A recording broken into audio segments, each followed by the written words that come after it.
ಬೆಳಿಬೇಕು, ಹಣ್ಣು ಬೆಳಿಬೇಕು, ಎಲ್ಲ ಉದ್ಯೋಗಕ್ಕಿಂತ ಇದು ಬಹಳ ಉತ್ತಮವಾದಂತಹ ಆದಾಯ ಇರುವಂತದ್ದು. ರೈತರ ಬದುಕಿಗೆ ಒಂದು ದೊಡ್ಡ ಬದಲಾವಣೆಯನ್ನು ತರಬೇಕು. ಯಾಕೆಂದ್ರೆ ನಮ್ಮ ರೈತರಿಗೆ ಸಂಬಳ ಇಲ್ಲ, ಪ್ರಮೋಷನ್ ಇಲ್ಲ, ಪೆನ್ಷನ್ ಇಲ್ಲ, ರಿಟೈರ್ಮೆಂಟ್ ಇಲ್ಲ, ಲಂಚ ಕೂಡ ಇಲ್ಲ. ಅದಕ್ಕೆ ಆ ರೈತರಿಗೆ ಬದಲಾವಣೆ ಮಾಡಬೇಕು. ತಿರುಗು ಬೆಳಕು ಇದು ದೊಡ್ಡ ಶಕ್ತಿ ನಮ್ಮ ತಾಲೂಕು. ಇಲ್ಲಿ ರೇಷ್ಮೆ ಬೆಳೆದಿದ್ದೀರಿ, ಹಾಲನ್ನ ಉತ್ಪಾದನೆ ಮಾಡ್ತಾ ಇದ್ದೀರಿ.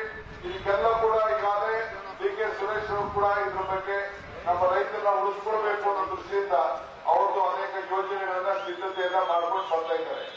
ಇವತ್ತು ಕೈಗಾರಿಕೆ ಕೂಡ ಇಲ್ಲಿ ಬೆಳೀತಾ ಇದೆ.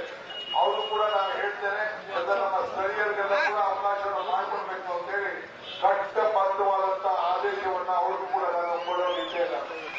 ಆದ್ರೆ ಯಾರು ಸ್ಟ್ರೈಕು, ಅಪೋಸಿಷನ್, ಮತ್ತೊಂದು ಇವೆಲ್ಲ ಮಾಡಿದ್ರೆ ನಾನು ಅವಕಾಶ ಕೊಡುವುದಿಲ್ಲ. ಯಾವ ಸ್ಟ್ರೈಕು ಮಾಡಬಾರ್ದು. ನ್ಯಾಯಬದ್ಧವಾಗಿ ನಿಮ್ಮೂರಿನಲ್ಲಿ ಇರಬೇಕು. ಬೆಂಗಳೂರು ವಲಸೆ ಹೋಗೋದನ್ನ ತಪ್ಪಿಸಬೇಕು. ಅಲ್ಲಿ ಕೆಲಸ ಮಾಡಬೇಕು.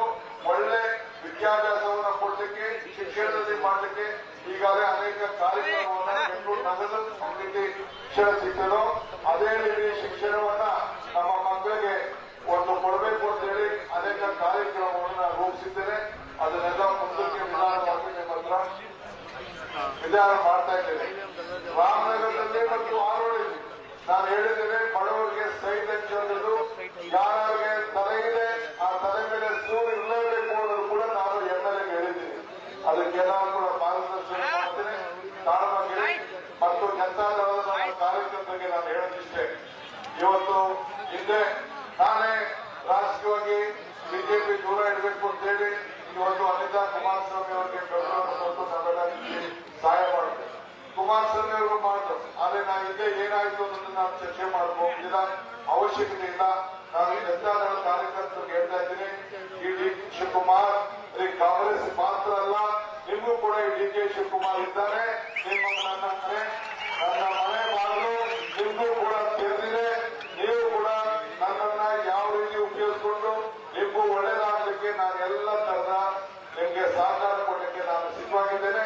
ಈ ತಾಲೂಕಲ್ಲಿ ಏನು ಅವಕಾಶ ಇದೆ ನಾನು ಆಗಾಗ ಹೇಳ್ತಾ ಇದ್ದೀನಿ, ದೇವರು ಹೊರನು ಕೊಡುವುದಿಲ್ಲ, ಶಾಪನು ಕೊಡುವುದಿಲ್ಲ, ಅವಕಾಶ ಮಾತ್ರ ಕೊಡ್ತಾರೆ. ಸಿಕ್ಕಂತ ಅವಕಾಶದಲ್ಲಿ ಪ್ರಾಮಾಣಿಕವಾಗಿ ನಾವು ಉಪಯೋಗಿಸಿಕೊಂಡು ನಿಮ್ಮ ಸೇವೆಯನ್ನ ಮಾಡಬೇಕು ಅಂತ ಹೇಳಿ ದೇವರು 4 ಋಣ ತೀರಿಸಬೇಕು ಅಂತ ಹೇಳ್ತಾರೆ.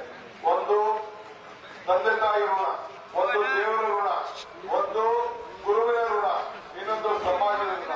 ಈ ಋಣವನ್ನು ತೀರಿಸಬೇಕಾದ್ರೆ ಧರ್ಮದಿಂದ ತೀರಿಸಬೇಕಂತೆ. ಹಾಗೆ ನಾನು ಏನೇ ಮುಖ್ಯಮಂತ್ರಿ ಆಗಿದ್ರು ಕೂಡ ನಿಮ್ಮ ತಾಲೂಕಿನ ಮಗ, ನಿಮ್ಮ ಸೇವಕ, ಈ ಸೇವೆಗಳನ್ನ ಸ್ವೀಕಾರ ಮಾಡಿ ನಾವೆಲ್ಲ ಯಾವಾಗಲೂ ಕೂಡ ನಿಮ್ಮ ಆಶೀರ್ವಾದ ಸದಾ ಇರಬೇಕು. ಇದೇ ಗುರಿ. ಇವತ್ತು ಯಾವ ರೀತಿ ನನ್ನನ್ನ 130 ಸೀಟನ್ನು ಕೊಟ್ಟಿದ್ದೀರಿ, ಅದಕ್ಕಿಂತ ಹೆಚ್ಚಿಗೆ ಶಕ್ತಿಯನ್ನ ಮತ್ತೆ ನೀವು 2000